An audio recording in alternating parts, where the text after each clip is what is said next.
সম্মানিত দিনী ভাই ও বোনেরা, যারা চাচ্ছেন আপনারা কয়েক ইঞ্চি লম্বা হতে, তো আপনাদের জন্যই এই আমলটি। ছোট একটি আল্লাহ তাআলার নাম রয়েছে, এই নামটি যদি আপনারা এইভাবে আমল করতে পারেন, আল্লাহ তাআলার রহমতে আপনারা 2 থেকে 3 ইঞ্চি লম্বা হবেন ইনশাআল্লাহ, যদি আপনারা এইভাবে আমলটি করতে পারেন। আসসালামু আলাইকুম ওয়া রাহমাতুল্লাহ। সম্মানিত দর্শক, আশা করছি আপনারা আল্লাহ তাআলার অশেষ রহমতে ভালো আছেন এবং সুস্থ আছেন। সম্মানিত দর্শক, আমি আজকে এরকম কিছু আমল দিব যে আমল করলে আপনারা 2 থেকে 3 ইঞ্চি লম্বা হতে পারবেন। হ্যাঁ প্রিয় দিনী ভাই ও বোনেরা, যদি আপনারা এই ছোট আমলটি করতে পারেন, ইনশাআল্লাহ যারা খাটো তারা 2 থেকে 3 ইঞ্চি লম্বা হতে পারবেন এই আমলটি করে। হ্যাঁ, এই আমলটি আপনারা কিভাবে করবেন, কারা করতে পারবেন এবং কখন করবেন, এই নিয়ে আমি বিস্তারিত আলোচনা করব ইনশাআল্লাহ। সম্মানিত দর্শক, যারা এই চ্যানেলে নতুন আসছেন, এখনও পর্যন্ত চ্যানেলটি সাবস্ক্রাইব করেন নাই, অবশ্যই চ্যানেলটি সাবস্ক্রাইব করে পাশে থাকবেন, যাতে করে নতুন নতুন ভিডিওগুলো সবার আগে পেয়ে যান। আর এই ভিডিওটি যদি আপনার কাছে ভালো লাগে, অবশ্যই এটি লাইক করে দিবেন। সম্মানিত দর্শক, তো আমরা কিন্তু অনেকেই প্যারাশানির মধ্যে রয়েছি যে আমরা আরেকটু যদি লম্বা হতাম আমাদের চাকরিটা হয়ে যেত বা আমাদের বিয়ে শাদী হয়ে যেত।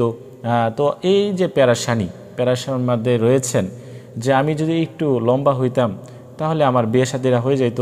এই লম্বা না হওয়ার কারণে তার বিয়ে শাদী হচ্ছে না, বা অনেকের চাকরি হচ্ছে না, বা অনেকের অনেক ধরনের পেরেশানির মধ্যে পড়তে হয়। সেই জন্য আপনারা কি করতে পারেন, এই দোয়াটি আমল করতে পারেন। হ্যাঁ, দোয়াই হচ্ছে আপনার ভাগ্য পরিবর্তন করে দিতে পারে দোয়াই। তো দোয়া যদি আপনি করতে পারেন, ভালোভাবে আমল করতে পারেন, অবশ্যই আল্লাহ তাআলা আপনার কথা শুনবে, আপনার মনের আশা আল্লাহ তাআলা পূরণ করে দিবে। আমি বলবো না যে আপনারা এই আমলটি করলে 100% ফলাফল পাবেন, তবে আমি এতটুকু বলতে পারি, যদি কেউ এই আমলটি আল্লাহ তাআলার উপর বিশ্বাস রেখে আমল করে, ইনশাআল্লাহ যদি ধৈর্য ধরে সে করতে পারে, তাহলে অবশ্যই সে ফলাফল পাবে। তবে তাকে ধৈর্য ধারণ করতে হবে। হ্যাঁ, ধৈর্য ধারণ করে তাকে এই আমলটি করতে হবে।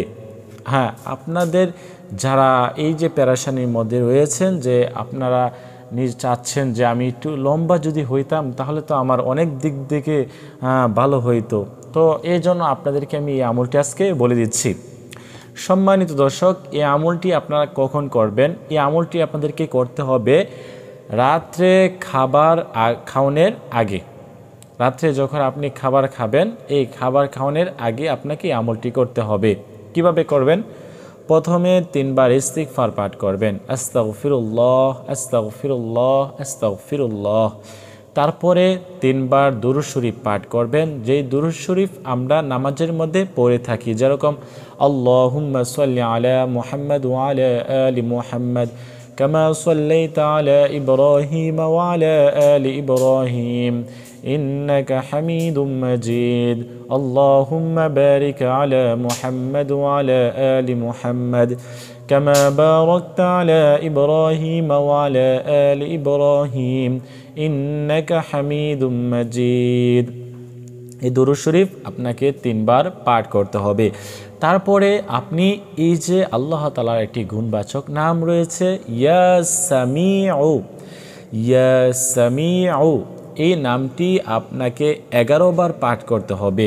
হ্যাঁ, সম্মানিত দিনী ভাই ও বোনেরা, যারাই আমলটি করবেন খুব সুন্দর করে আগে আমলটি শিখবেন। 11 বার আপনাদেরকে ইয়া সামিউ পাঠ করতে হবে। যদি আপনি ইয়া সামিউ 11 বার পাঠ করে তারপরে আপনি যদি খাবার খান, রাতের খাবার খেয়ে আপনি যদি ঘুমিয়ে পড়েন, এভাবে আপনাদেরকে আমলটি লাগাতার 21 দিন পর্যন্ত করতে হবে। যতদিন পর্যন্ত দেখবেন যে আপনি ফলাফল পাচ্ছেন না, ততদিন পর্যন্ত আপনাদেরকে এই আমলটি করতে হবে। কারণ এই আমলটি করলে আল্লাহ তাআলা অবশ্যই আপনার মনের আশা পূরণ করে দিবেন। আপনি দেখবেন আগের থেকে 2-1 ইঞ্চি আপনি লম্বা হয়ে গিয়েছেন। তো সম্মানিত দিনী ভাই ও বোনেরা, এই আমলটি আমরা সকলেই করতে পারবো, তবে আমাদেরকে নিয়তটা সহিশুদ্ধ করে নিতে হবে। সম্মানিত দর্শক, তো আপনারা যারা এই আমলটি করতে চান তারা অবশ্যই এই চ্যানেলটি সাবস্ক্রাইব করে পাশে থাকবেন, যাতে করে নতুন নতুন ভিডিওগুলো সবার আগে পেয়ে যান। আর এই ভিডিওটি যদি আপনার কাছে ভালো লাগে, অবশ্যই কমেন্ট করে জানাবেন। আজকের মতো এই পর্যন্তই। সকলে ভালো থাকেন, সুস্থ থাকেন সেই কামনায় বিদায় নিচ্ছি। আল্লাহ হাফেজ। আসসালামু আলাইকুম ওয়া রাহমাতুল্লাহ।